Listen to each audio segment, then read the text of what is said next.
विभंडक ऋषि के बेटे का होता है धरती पर पुनर्जन्म कलयुग में, जो कि त्रेता युग में ब्रह्मलोक में रहा करते थे। और एक ब्रह्मा जी जो हैं उनके पुत्र का जन्म होता है धरती पर, वो भी कलयुग में। दोनों का पुनर्जन्म साथ साथ होता है। दोनों के पीछे एक कहानी है, बहुत ही अद्भुत कहानी है। आइए जानते हैं इस कहानी को। नमस्कार, मैं महक चौधरी आज आपके सामने जो लेकर आई हूँ उसमें जो विभंडक ऋषि है उनका जो बेटा है उनका जन्म जो होता है वो खुदवमपुर में होता है, जो कि जहाँ पर आज भी एक बहुत बड़ा आश्रम है। आज भी वहाँ पर उनकी गाथाएं गाई जाती हैं जो जन्म लेते हैं, जिनका नाम जो रखा गया था वो कृष्णदत्त ब्रह्मचार्य नाम रखा गया था। इन सब के बारे में जानेंगे। दूसरा था विभंडक ऋषि जो इनके पिता थे, और जो दूसरा था ब्रह्मपुत्र जिसका नाम था अटूटी, जो कि बहुत घमंडी था, जिसका जन्म होता है गुजरात में, जहाँ पर टंकारा गांव है, वहाँ पर उनका जन्म होता है। आइए जानते हैं इन दोनों के बारे में, कैसे जन्म हुआ, कैसे पता चला। उम्मीद है आपको ये जो छोटी सी कहानी है वो बहुत अच्छी लगेगी। तो शुरू करते हैं आज की कहानी। आज की कहानी शुरू होती है, एक ऋषि होते हैं जिनका नाम होता है विभंडक, जिनका एक बेटा होता है, जिस बेटे को वो वनों में पालते हैं, बड़ा करते हैं। उन्होंने 25 वर्ष की उम्र तक उन्हें ये तक ज्ञान नहीं होने दिया अपने बेटे, जिनका नाम था श्रृंगी ऋषि, कि स्त्री में और पुरुष में क्या भेद होता है। वो नहीं जान पाए थे और वो बहुत अच्छे से साधना करते थे, बहुत अच्छे से हवन यज्ञ किया करते थे। जितनी भी शिक्षाएं थी एक पिता ने अपने बेटे को दी, लेकिन जब लगातार श्रृंगी ऋषि का तप बढ़ता जाता है तो जो इंद्रलोक में बैठे इंद्र हैं उनको डर लगने लगता है कि इनका तप इतना ज्यादा बढ़ गया तो ये मेरा जो इंद्रलोक है उसका सिंहासन भी हिला सकते हैं। तभी वो एक चाल चलते हैं। जब विभंडक ऋषि किसी काम से कहीं बाहर गए थे, तभी वहां पर अपने जो इंद्रलोक की अप्सराएं हैं, करीबन 6 अप्सराओं को वहां पर श्रृंगी ऋषि के आश्रम में भेजते हैं। वहां पर वो अपने तप कर रहा था, वहीं पर वो पहुंचती हैं और वो वहां पर बहुत ही सुंदर नृत्य करती हैं, वीणा बजाती हैं, बहुत तरह तरह के गायन करती हैं, सब कुछ करती हैं। वो उन्हें बड़ी ही विनम्रता से देख रहा था। वो जो अप्सराएं थी उनके बालों में, जो उनके बाल थे उनमें मोती पिरोए हुए थे, बहुत ही सुंदर, बहुत ही अद्भुत थी। यहाँ पर श्रृंगी ऋषि उन्हें देखता है और उसके बाद अपनी भरपूर कोशिश वो करती हैं कि इनका तप किसी तरीके से बिगड़े, इनकी जो अब तक की जो आराधना इन्होंने की है वो किसी तरह से खंडित हो। लेकिन कहीं ना कहीं उन्हें ये डर भी था कि अगर इन्हें सच्चाई पता चली तो हमें श्राप भी दे सकते हैं। बहुत समय कोशिश करने के बाद वो वहां से चली जाती हैं। उसके बाद विभंडक ऋषि आते हैं और उन्हें आने के बाद श्रृंगी ऋषि कहते हैं कि पिताश्री, आज तो मैंने अपने आश्रम में ऐसे महर्षियों को देखा है जो इंद्रलोक से आए थे। उनके बालों में भी बहुत अच्छी खुशबू आ रही थी, जबकि हमारी जटा, जो हमारी बाल होते हैं, जटाएं होती हैं, इनमें तो बदबू आती है, इतना ज़्यादा वो नहीं होता। उनके तो जो जटाएं थी वो बहुत ही कोमल थी। पिता देखते ही समझ जाता है और कहता है ठीक है। उसके बाद धीरे धीरे वक्त निकलता है। उसके कुछ दिन बाद इंद्रलोक से इंद्रानी और इंद्र देवता आते हैं, जिन्हें एक बहुत बड़ा यज्ञ कराना था। और उस यज्ञ को वही कर सकता है जिसने 25 साल तक किसी भी नारी के बारे में न सोचा हो न देखा हो, और वो थे श्रृंगी ऋषि। लेकिन यहाँ पर उनका पिता मना कर देता है। विभंडक ऋषि कहते हैं कि नहीं, हमारा बेटा वहां नहीं जाएगा कोई भी यज्ञ करने के लिए। वहां से इंद्रदेव और इंद्रानी वापस निराश लौट जाते हैं। लेकिन उसके कुछ दिन बाद वहां पर राजा दशरथ आते हैं, और वो आने के बाद वो भी बताते हैं कि आप तो जानते ही हो हमारे कोई भी संतान नहीं है और हमें एक यज्ञ कराना है जो सिर्फ आपके बेटे श्रृंगी ऋषि ही कर सकते हैं, क्योंकि उनके जो आचार्य थे राजा दशरथ के, वो इस बात को बताते हैं। और इस जो वो आगमन उन्हें न्योता देते हैं, इसको वो स्वीकार करते हैं और अपने बेटे श्रृंगी ऋषि को उस यज्ञ को करने के लिए अयोध्या भेज देते हैं। वहां पर जाते हैं। वहां पर जाने के बाद बहुत ही कोमल स्वभाव से तीनों रानियां जब आती हैं तो उनको बड़ी ही कोमलता से वो माता कहकर प्रणाम करते हैं और राजा दशरथ को पिता कहकर प्रणाम करते हैं और जो माताएं थी उन सभी के चरण स्पर्श करते हैं, यानी कि उनके चरणों में झुकते हैं। आज के जो ऋषि हैं, बहुत से ऐसे भी ऋषि हैं जो महिलाओं की परछाई तक नहीं पड़ने देते, उनसे दूर भागते हैं, किसी से पैर छुआ लेते हैं तो किसी से पैर नहीं छुआते, अपने ही घमंड में अलग होते हैं। लेकिन ब्रह्म ऋषि जो होते हैं, वो ब्रह्मलोक में रहने वाले होते हैं। उनके अंदर स्त्री पुरुष का कोई भेद नहीं होता। नारी शक्ति को वो माँ के रूप में मानते हैं और वही कोमल दृष्टि रखते हैं। अब वैसा ही रखते हैं और उसके बाद अब वहाँ पर हवन यज्ञ शुरू हो जाता है। जब यज्ञ शुरू होता है तो लगातार 3 दिनों तक वो यज्ञ चलता है और 3 दिन बाद वहाँ से यज्ञ ऋषि हाथ में खीर का कटोरा लेकर उस अग्नि से बाहर आते हैं।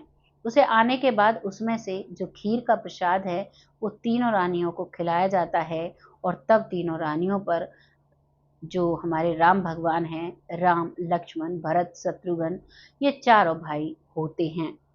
वहाँ के बाद वो अपने आश्रम में रहते हैं। तब हर जगह श्रृंगी ऋषि की जय जयकार होने लगती है।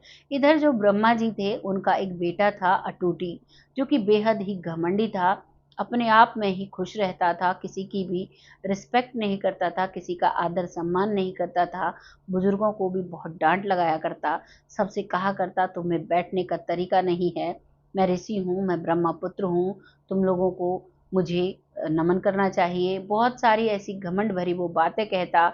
इन सब को देखते हुए ब्रह्मा जी ने अपने बेटे अटूटी को, जो श्रृंगी ऋषि हैं, उनकी शरण में भेजा और कहा इनसे विद्या ग्रहण करो, इनसे चीज़ों को सीखो।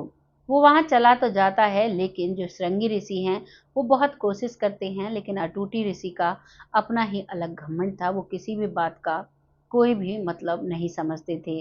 कहते हैं ना, जब घमंड आ जाता है तो इंसान अच्छी से अच्छी बात का मतलब गलत निकालता है। और वैसा ही वहाँ पर चलता है। लगभग काफ़ी समय वो वहाँ पर रहते हैं, लेकिन एक बुज़ुर्ग वहाँ पर आते हैं और बुज़ुर्ग से वो कहते हैं कि आप मेरे सामने नहीं बैठ सकते और आपको मुझे प्रणाम करना चाहिए। इस तरीके से उनके साथ अभद्रता करते हैं, तो इस बात को देखकर जो श्रृंगी ऋषि हैं, उन्हें गुस्सा आ जाता है और वो वहीं पर उन्हें श्राप देते हैं और कहते हैं कि तुम अभी यहाँ से चले जाओगे और फिर तुम मृत्यु लोक पर जन्म लोगे, यानी कि अभी तुम अपना शरीर छोड़ दोगे। और वैसा ही होता है। श्राप के कारण अटूटी जो ऋषि है वो वहाँ से अपना शरीर छोड़ देते हैं और अब वो गुजरात के टंकारा गांव में जन्म लेते हैं। यहाँ पर उनका नाम होता है स्वामी दयानंद। जो स्वामी दयानंद है, उनका वहाँ पर आजीवी आश्रम है। वहाँ पर रहते हैं और फिर अपने जीवन को सुधारने की कोशिश करते हैं। बहुत अच्छा, क्योंकि ज्ञान उन्हें था, पिछले जन्मों का ज्ञान था। बस उस जन्म में घमंड था, लेकिन इस जन्म में घमंड नहीं था और अपने सारे कार्यों को वो सिद्ध करते हैं और एक बहुत जानी माने एक गुरु बन जाते हैं, बहुत अच्छे ऋषि बन जाते हैं। लेकिन जब ये बात ब्रह्मा जी को पता चलती है तो उन्हें बहुत गुस्सा आता है। चाहे देवता हो, चाहे राक्षस हो, चाहे इंसान हो, चाहे मर्द हो या औरत हो या पशु पक्षी हो, सभी को अपनी संतान का बहुत दर्द होता है। वैसे ही ब्रह्मा जी को अपने बेटे अटूटी का बहुत दर्द होता है। तभी ब्रह्मा जी क्रोध में आते हैं और कहते हैं कि तुम्हारे पास इसीलिए तो मैंने उन्हें छोड़ा था कि तुमसे शिक्षा ग्रहण करें, तुम्हें उन्हें समझाना चाहिए था, लेकिन तुमने बहुत गलत किया है। तभी श्रृंगी ऋषि कहते हैं कि मैंने उनको बहुत समझाया गुरुजन, लेकिन उन्होंने कोई भी बात नहीं सुनी और कई बार लोगों का, गुरुओं का अपमान किया। इसीलिए क्रोध में आकर मैंने उन्हें श्राप दिया। इसी बात पर ब्रह्मा जी कहते हैं कि अब मैं तुम्हें श्राप देने वाला हूँ और उन्हें श्राप देते हैं कि तुम जीवन में कई बार जन्म लोगे, पृथ्वी लोक पर कई बार जन्म लोगे और मंद बुद्धि पैदा होगे और तुम्हें ये मेरा श्राप है। और वहाँ से उसी समय श्रृंगी ऋषि भी, उनका वहाँ पर समाधि हो जाती है और वो फिर धरती पर जन्म लेते हैं। वो एक बहुत ही गरीब से परिवार में जन्म लेते हैं, जो कि गाजियाबाद का गांव है, खुद खुदवमपुर, वहाँ पर जन्म लेते हैं। बहुत ही गरीब सा परिवार था। धीरे धीरे वो बड़ा हो रहा था। पैदा होता है तो करीबन 2 महीने का था, तभी वो संस्कृत के श्लोक बोलने लगते, मन ही मन मुंह भी चलाते। लेकिन माँ जो थी, उन्हें ना तो कुछ समझ में आता था। वो समझती थी कि मेरे बेटे को भूत प्रेत की बाधा ने बांध लिया है। बहुत ज़्यादा पूजा करने वाले जो लोग थे, जो पुजारी थे, जो इन चीज़ों पर नियंत्रण करते थे, उन सब के पास दिखाती हैं, लेकिन कहीं भी उनका कोई भी इलाज नहीं होता है। धीरे-धीरे श्रृंगी ऋषि बड़े होने लगते हैं। यहाँ पर उनका नाम रखा जाता है किशन, बचपन में किशन रखा जाता है, लेकिन धीरे-धीरे जब वो बड़े होते हैं तो वो कृष्ण दत्त ब्रह्मचार्य के नाम से जाने जाने लगते हैं। दरअसल जब वो 6-7 साल के थे तब भी वो उन श्लोकों को बोला करते। उन्हें हिंदी न समझ में आती न वो बोला करते, सिर्फ वही संस्कृत के श्लोक जो उस समय बोले जाते थे वो सभी बोलते रहते और प्रभु को याद करते रहते। अब गांव वाले इस चीज को देखकर आश्चर्यचकित थे। वो कहते थे कि इसमें तो बुद्धि नहीं है, पता नहीं क्या बोलता है, क्या बड़बड़ाता है, क्योंकि संस्कृत आज भी लोगों को नहीं समझ में आती। बड़े बड़े विशेषज्ञ हैं, बड़े बड़े जानकार हैं, वही समझ पाते हैं। लेकिन उस समय में भी बहुत ऐसे ऋषि मुनि थे जो संस्कृत को जानते थे, लेकिन आम जनता इन चीजों को नहीं जानती थी। और आम से परिवार में जो श्रृंगी ऋषि हैं उनका जन्म हुआ था। अब गांव में अगर किसी की बारात भी आती तो तमाशे के तौर पर उस बच्चे को ले जाया करते और कहते, जो तुम बोलते हो वो बोलो। वो जोर जोर से वो चीजें बोलने लगता, लेकिन सब हंसने लगते, सब उपहास उड़ाते, सब मजाक बनाते, क्योंकि उन लोगों को वो समझ ही नहीं आती थी। ये सिलसिला लगातार चलता है, लेकिन एक दिन एक शादी में एक बहुत बड़े ऋषि आते हैं। जब वो बच्चा ऐसे बोलता है तो वो समझने लगते हैं। वो कहते हैं कि ये बच्चा तो संस्कृत के बहुत बड़े बड़े श्लोक बड़े आसानी से बोल रहा है, ये कौन बच्चा है। तभी उसके बारे में पता चलता है कि ये बचपन से ही 2 महीने की उम्र से ही ऐसे बोलता है और ये कोई भी शब्द नहीं बोलता है। ना ही ये हमारी बातें समझता है, ना ही हम इसकी बातें समझ पाते हैं। बस जी रहा है, भगवान ने इन्हें कम बुद्धि दी है, लोगों का कहना ये था। लेकिन वो आचार्य जी कहते हैं नहीं, ऐसा नहीं है, ये बहुत अच्छे बहुत बड़े बड़े श्लोक बोल रहे हैं जिनको हम आप बहुत अच्छे से नहीं समझ पाएंगे। फिर उनके जो बातें थी उनको रिकॉर्ड किया जाता है। उस समय पर टाइप रिकॉर्डर होते हैं, उसमें रिकॉर्ड किया जाता है और फिर जो बड़े बड़े ऋषि मुनि थे वो उनको जानते हैं। जब वो उन्हें जानने लगते हैं तो फिर वो उनसे संस्कृत में वार्तालाप करते तो वो समझ जाते और वो उनको समझते हैं। और वो जो चीज़ें लोग देखते उन्हें संस्कृत में बताते, तो जो ऐसे आचार्य थे जिनको संस्कृत हिंदी दोनों का ज्ञान था वो लोगों को बताते। और इसी बात पर अब वो जाने जाने लगते हैं और उनका बहुत बड़ा आश्रम बन जाता है।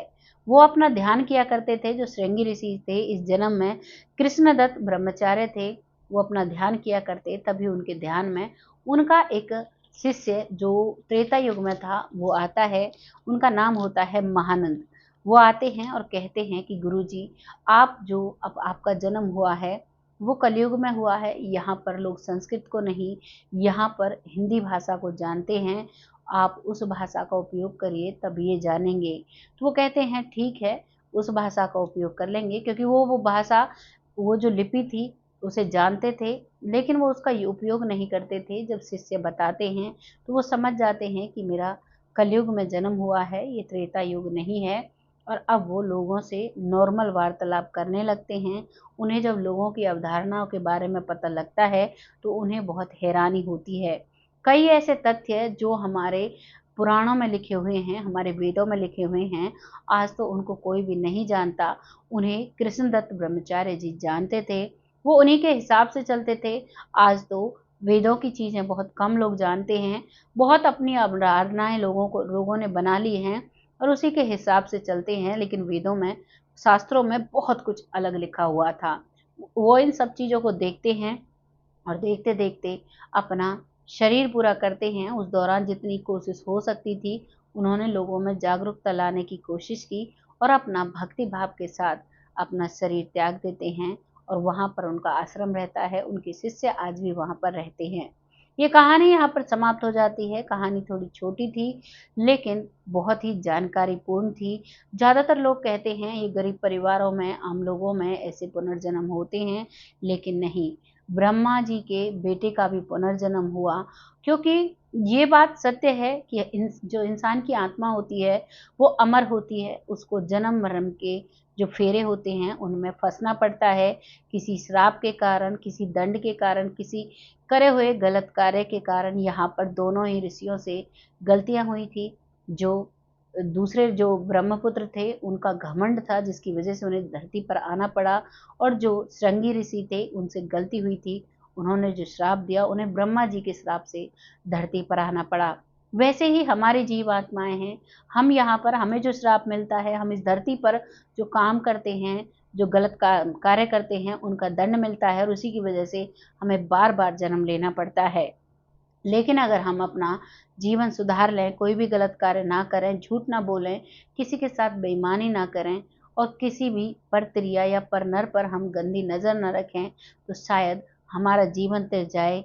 और कहा गया है कि जो कलयुग है, कलयुग में सिर्फ नाम जप से आपको भगवान मिल जाता है, लेकिन द्वापर त्रेता युग में बहुत बहुत समय तक आपको भजन ध्यान करना पड़ता था, तब भगवान की प्राप्ति होती थी।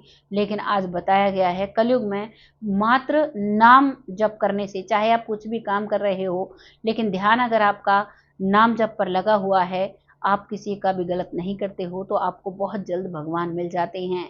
ये कलयुग का बहुत अच्छी बात है। बाकी सब बातें तो सब लोग देख रहे हैं और भोग भी रहे हैं, जिंदगी जी भी रहे हैं। आज की कहानी यहाँ पर समाप्त हो जाती है। आपको ये कहानी कैसी लगी, अपने कमेंट सेक्शन में ज़रूर लिखना। लोगों के साथ शेयर करना। वीडियोस को लाने का हमारा किसी का दिल दुखाने का बिल्कुल भी कोई उद्देश्य नहीं होता। सिर्फ आपके साथ एक छोटी सी जानकारी हम साझा करते हैं।